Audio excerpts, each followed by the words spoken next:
Welcome to Luca is a Billionaire, where the only thing I invest in is your answers. You start by making sure the phone has enough charge and your quick backups are done. Once ready, press and hold the power key until the power menu appears. Tap Restart if offered because a restart clears temporary glitches that keep safe mode active. If Restart is not available, choose Power Off, wait 10 seconds, then press Power to turn the phone back on. This initiates a fresh boot sequence and often exits safe mode without changing settings. Once the phone begins booting, watch for the Samsung logo and then release the power button. You should allow the system to boot normally. If the device still starts in safe mode, press and hold the volume up key immediately after the logo to interrupt safe mode triggers and force a standard boot.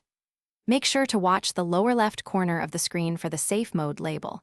If it's gone, you've successfully booted normally and can continue using your apps as before. Finish by confirming the device no longer shows safe mode. Reboot once more to be certain.